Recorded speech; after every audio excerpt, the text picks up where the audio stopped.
25th జరిగే next phase ఎలక్షన్స్లో హర్యానాలోని 10 సీట్స్కు ఎలక్షన్ జరగబోతున్నాయి. 2014లోను 2019లోను బీజేపీ హర్యానాలో భారీ విజయాలు సాధించింది. 2014తో పోలిస్తే 2019లో ఇంప్రూవ్ చేసుకుంది కూడా. 2014లో హర్యానాలో 10 సీట్స్లో బీజేపీ 7 గెలిచింది. 2 ఓంప్రకాష్ చౌతాలా నాయకత్వంలోని ఇండియన్ నేషనల్ లోక్దల్ గెలిచింది. ఒక్క సీట్ రోహతక్లో మాత్రం కాంగ్రెస్ గెలిచింది. కానీ 2019కి వచ్చే వరకు హర్యానాలోని ఆల్ ద 10 సీట్స్ బీజేపీ గెలుచుకుంది. అసెంబ్లీ ఎలక్షన్స్లో ఆ తర్వాత జరిగిన దాంట్లో కూడా పార్లమెంట్ ఎలక్షన్స్లో వచ్చిన ఓటింగ్ బీజేపీ నిలుపుకోలేకపోయింది. భారీగా పార్లమెంట్ ఎలక్షన్స్లో వచ్చిన ఓటింగ్ను బీజేపీ కోల్పోయింది. దాంతో సొంతగా అధికారంలోకి రాలేకపోయింది. జననాయక జనతా పార్టీ దుష్యంత్ చౌతాలా దేవిలాల్ కుటుంబము 1996లో మాజీ ఉప ప్రధాని దేవిలాల్ స్టార్ట్ చేసిన పార్టీ ఇది. 2008 తర్వాత కాలంలో చీలిపోయింది. ఈ చీలిపోయిన ఒక వర్గానికి అభయ్ చౌతాలా అంటే దుష్యంత్ చౌతాలా నెవ్యూ నాయకత్వం వహిస్తున్నాడు. సో దుష్యంత్ చౌతాలా జననాయక జనతా పార్టీ ఆ దేవిలాల్ పార్టీలోని ఒక ముక్క. జననాయక జనతా పార్టీతో కలిసి బీజేపీ అధికారంలోకి వచ్చింది 2019 లోక్సభ ఎలక్షన్ల తర్వాత జరిగిన అసెంబ్లీ ఎన్నికల్లో.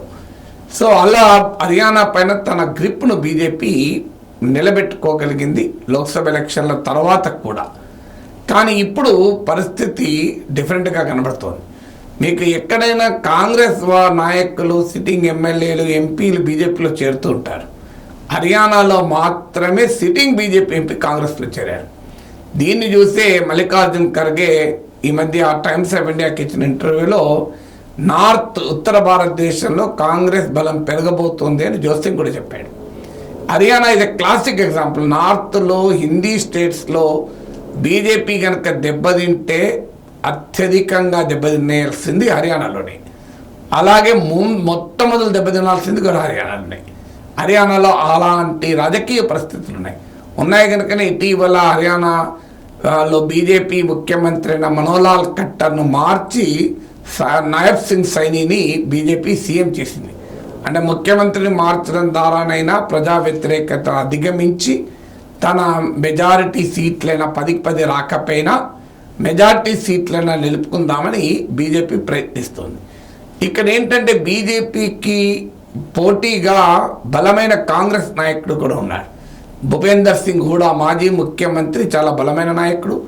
ఆయన కొడుకు దీపేందర్ సింగ్ హూడా ఇప్పుడు పార్లమెంటుకు కూడా పోటీ చేస్తున్నాడు సిట్టింగ్ బీజేపీ ఎంపీ పైన. సో హర్యానాలో బీజేపీ సోషల్ ఇంజనీరింగ్ ద్వారా అధికారంలోకి వచ్చింది. హర్యానా పాలిటిక్స్ పైన జాట్లది ఆధిపత్యం ఉంటుంది. 27% జాట్సే ఉంటారు హర్యానాలో. సో ఈ జాట్లు పవర్ఫుల్ పిజెంట్ కమ్యూనిటీ. సో జాట్లో రాజకీయాల్ని కూడా ఇన్ఫ్లుయెన్స్ చేస్తారు. చౌతాలాస్ జననాయక జనతా పార్టీ మొత్తం Jat based political party. So BJP ఏం చేసిందంటే జాట్లు బలం ఇన్ఫ్లుయెన్షియల్ కమ్యూనిటీ కనుక యాంటీ జాట్ కన్సాలిడేషన్ కూడా ఉంటుంది. సో ఈ జాట్ల డామినేషన్ పెరిగినప్పుడల్లా యాంటీ జాట్ కన్సాలిడేషన్ ఏర్పడుతుంది. ఎక్కడైనా దేశంలో మీరు చూడండి, ఒక బలమైన కమ్యూనిటీ ఉంటే దానికి వ్యతిరేకంగా మిగతా కమ్యూనిటీలు ఏకమవుతాయి. యూపీలో నాన్ యాదవ్ ఓబీసీలను బీజేపీ కలిపింది. మాయావతి జతావ్ కమ్యూనిటీ డామినెంట్గా ఉన్నది కనుక నాన్ జాతవ్ దళిత్స్ కూడా కలిపింది. అలాగే జగన్మోహన్ రెడ్డి 2019లో యాంటీ కమ్మా కన్సాలిడేషన్ కూడా చేశాడు. ఇప్పటికి కూడా ఆయన కమ్మాల పేరు పెట్టి తిట్టడానికి కారణం అది. ఆయన నమ్మకం ఏంటంటే ఈ యాంటీ కమ్మా కన్సాలిడేషన్ తనకు ఉపయోగపడుతుంది అని. అలా డామినెంట్ కాస్ట్ సోషల్గా, ఎకనామిక్గా, పొలిటికల్గా ఒక కాస్ట్ ఇన్ఫ్లుయెన్స్ చేస్తే social engineering, counter social engineering ఏంటంటే ఆ కులానికి వ్యతిరేకంగా మిగతా కులాలను యునైట్ చేస్తూ ఉంటారు. అలా హర్యానాలో బీజేపీ ఈ కౌంటర్ సోషల్ ఇంజనీరింగ్ స్ట్రాటజీని అనుసరించింది. ఈ లోక్దల్ దేవిలాల్ వారసత్వం అంతా జాట్లు బీజేపీతో లేరు. జాట్లు ఎప్పుడైతే బీజేపీతో లేరో యాంటీ జాట్ సోషల్ కోalition బీజేపీ సక్సెస్ఫుల్గా నిర్మించింది. అందులో బీసీలు చాలా కీలక పాత్ర పోషించారు. అందుకే జననాయక జనతా పార్టీ జాట్ బేస్ పార్టీతో కలిసి హర్యానాలో ప్రభుత్వం ఏర్పాటు చేసిన హర్యానా ముఖ్యమంత్రిగా జాట్ లీడర్ను పెట్టలే. పంజాబీ నేపథ్యం కలిగిన ఖత్రి అనే బీసీ కమ్యూనిటీకి చెందిన మనోహర్ లాల్ ఖట్టర్ను సీఎం చేసింది బీజేపీ వ్యూహాత్మకంగా. సో బీజేపీ అంచనా ఏముందంటే తన జాట్ల బలం ఎలాగూ జననాయక జనతా పార్టీ తన మిత్రపక్షం ద్వారా వస్తుంది, అలాగే తన నాన్ జాట్ బీసీ కమ్యూనిటీస్ అందరినీ నాన్ జాట్ కాస్ట్లను తాము కన్సాలిడేట్ చేసాం కనుక ఈ రెండు కలిసి తాము మళ్ళీ హర్యానాలో 10 సీట్లు నిలుపుకుంటామని బీజేపీ అంచనా వేసింది. కానీ ప్రజా వ్యతిరేకత వచ్చాక మనోహర్ లాల్ ఖట్టర్ను మార్చి మరో బీసీ నాయకుడైన నాయబ్ సింగ్ సైనీని నియమించారు. అంటే ఇప్పటికీ కూడా బీజేపీ ఆ non Jat social consolidation, Jat ఏతర కులాల సమీకరణ ద్వారా బీజేపీ హర్యానాలో బలపడుతుంది. మరి దానితో పాటు జాట్ ఓటు చీలిక నుంచి కూడా బీజేపీ గతంలో బలపడింది. గత 2014-19 లోక్సభ ఎలక్షన్లోను 2019 జరిగిన అసెంబ్లీ ఎలక్షన్లో కూడా. ఎందుకంటే నాన్ జాట్ ఓటర్లేమో జాట్లకు వ్యతిరేకంగా బీజేపీ వెనకాల అయ్యారు, జాట్ ఓటేమో Indian National Lokdal, Jannayak Janata party ఇలా వివిధ పార్టీల మధ్య స్ప్లిట్ అయింది. ఇప్పుడు జరుగుతున్న పరిణామం ఏంటంటే జాట్లు కాంగ్రెస్ వెనకాల ర్యాలీ అవుతున్నట్టు వార్తలు వస్తున్నాయి. సో ఇది హర్యానాలో కాంగ్రెస్ హోప్స్ను పెంచింది. ఎందుకంటే జననాయక జనతా పార్టీ బీజేపీ పైనే పోరాడింది, జననాయక జనతా పార్టీ జాట్ కాజుకు నిలబడింది. అందువల్ల గత అసెంబ్లీ ఎలక్షన్ లోక్సభ ఎలక్షన్ల తర్వాత జరిగిన అసెంబ్లీ ఎలక్షన్లో జాట్లు బీజేపీకి వ్యతిరేకంగా జేజేపీ కొట్టేశారు. కానీ ఎలక్షన్ అయిపోయిన మరుక్షణం దుష్యంత్ చౌతాలా జేజేపీ నాయకుడు వెళ్ళి బీజేపీ చంకరెక్కాడు. దాంతో జాట్లలో బాగా కోపం, మేము బీజేపీకి వ్యతిరేకంగా దుష్యంత్ చౌతాలా కోటేస్తే దుష్యంత్ చౌతాలా మమ్మల్ని బిట్రే చేసి బీజేపీతో కలిశాడు అనేది కోపం.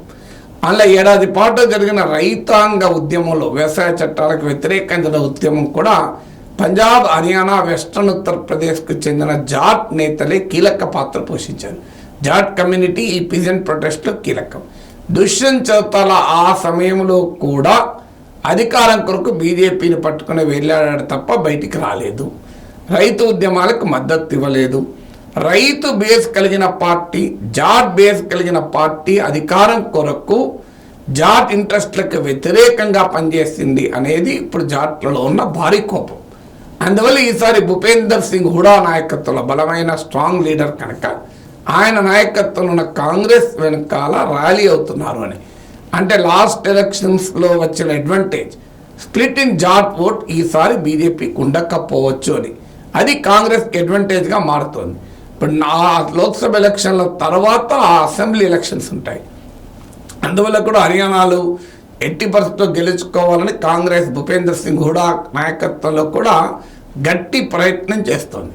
అందువల్ల జేజేపీలో వెనుక ఉన్న జాట్లలో పెరిగిన యాంగర్ కాంగ్రెస్కు ఉపయోగపడుతోంది. బీజేపీ హర్యానా ప్రభుత్వం మనోహర్ లాల్ ఖట్టర్ పైన ఉన్న వ్యతిరేకత, ఈవెన్ సీఎంను మార్చినా కూడా ఆ వ్యతిరేకత పోతున్నట్లేదు. ఇటీవల కొంతమంది ఇండిపెండెంట్ ఎమ్మెల్యేలకు కూడా నాయబ్ సింగ్ సైని ప్రభుత్వానికి మద్దతు ఉపసంహరించుకున్నారు. హర్యానాలో అసలు బీజేపీ ప్రభుత్వం ఉంటుందా అనేది ప్రశ్నార్థకం. ఇలాంటి సమయంలో కాంగ్రెస్ పార్టీకి ఒక బ్రహ్మాండమైన అవకాశం హర్యానాలో దొరుకుతోంది.